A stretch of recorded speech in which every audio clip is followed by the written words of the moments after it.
Hey guys, Oblivion234 here again with another Urban Rivals video. So today we're going to do part 2 of the best 2 stars in each class. We're doing another 6, so it's going to be the Gheist, Ghostown, Hive, Huracan, Jungo, and the Junks. So let's just get started. Starting with the Gheist, you got Hachi. He's usable up to the Z Palace. He's a 7-2 base with, of course, his bonus of Stop Opponent ability and Growth. Poison 1, minimum 2. So, Hachi is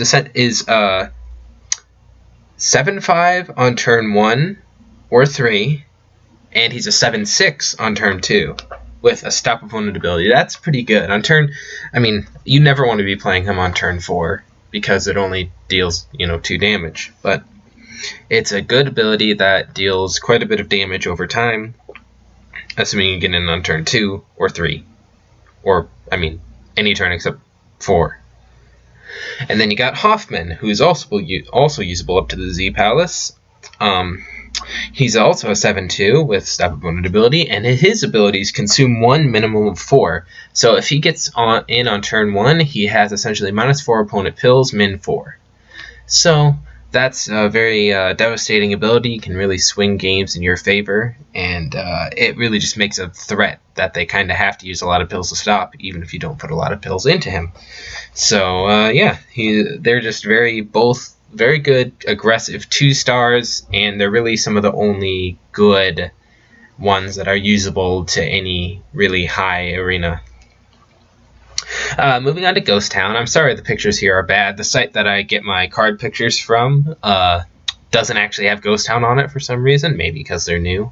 But actually, the first one we're talking about is Dakota, the new guy, who just came out not even a couple days ago as of the time I'm making this video.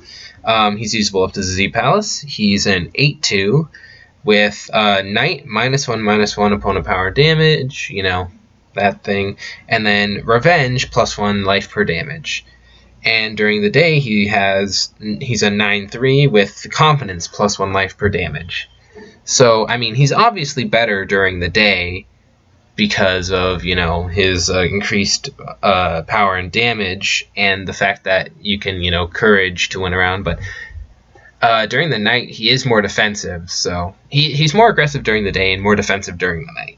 And 8-2 is a pretty good stat line, considering it's probably going to be at least 8-4 or 9-3 or 9-6. So that's just a good stat line overall. And then you got Burton from the Z Palace. He's a 7-1 with Growth, Toxin 1, minimum of 4. So he's either an 8-2 or a 7-1, with -1/-1, which is both are very, very good stat lines because of that. But the main thing is he's 7-5 on turn 1 or an 8-6.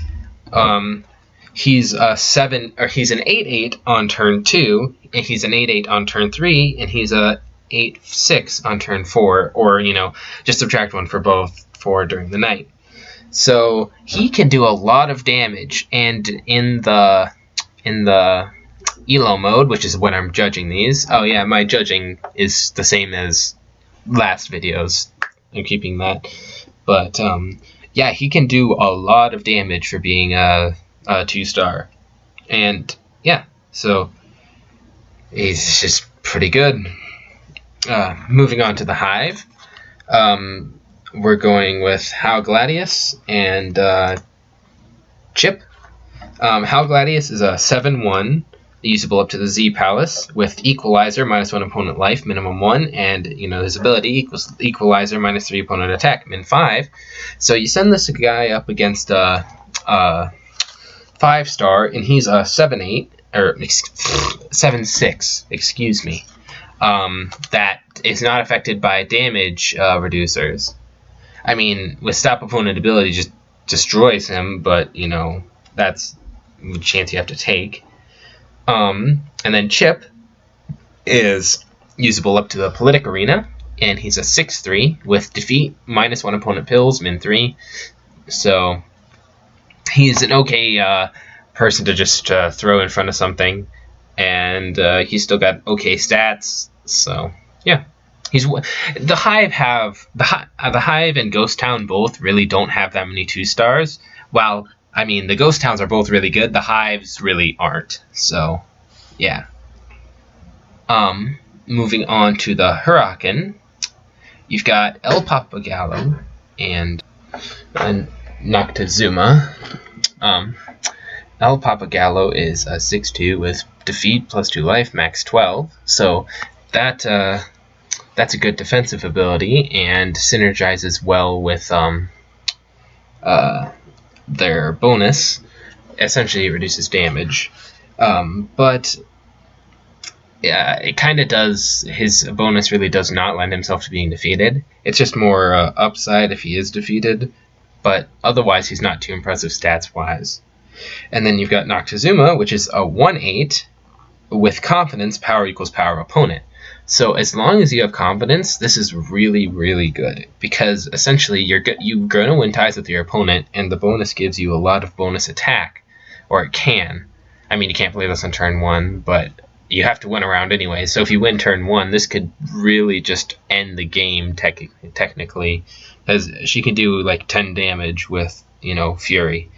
But yeah, so it's just a really powerful card as long as you have confidence and they don't have stop opponent ability. This card really, really gets screwed by stop opponent ability because it's 1/8. But I mean, even if it is stopped, you still get plus however many attack based on your life. So it's not all bad even if it is stopped. Moving on to the Jungo, not Jungle. We've got Tariel and Jean. The Jungo, I just want to start this with a disclaimer. The Jungo don't have any really amazing 2-stars.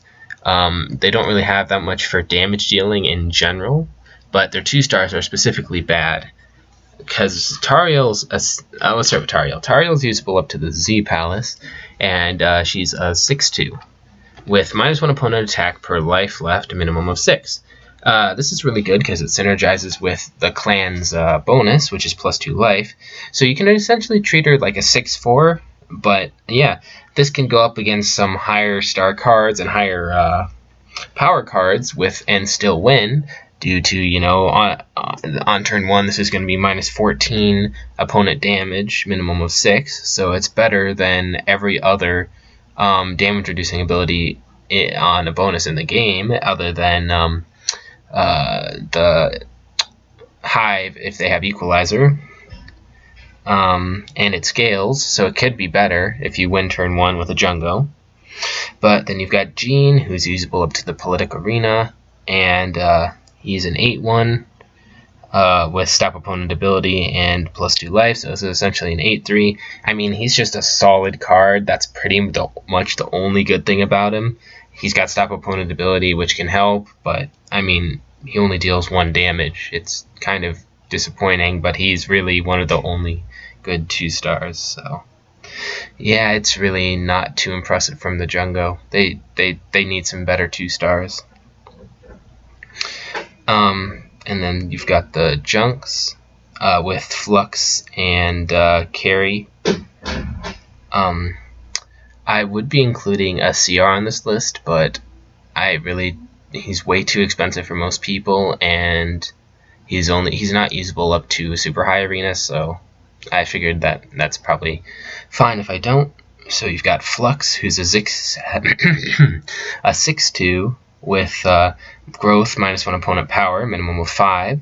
So on turn 4, this can go up against even a 9 power and knock it down to 5.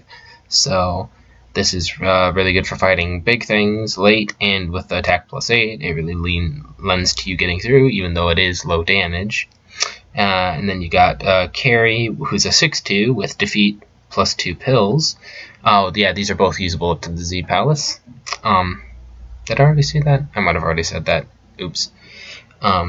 But she's got on defeat plus 2 pills and attack plus 8 because of the bonus.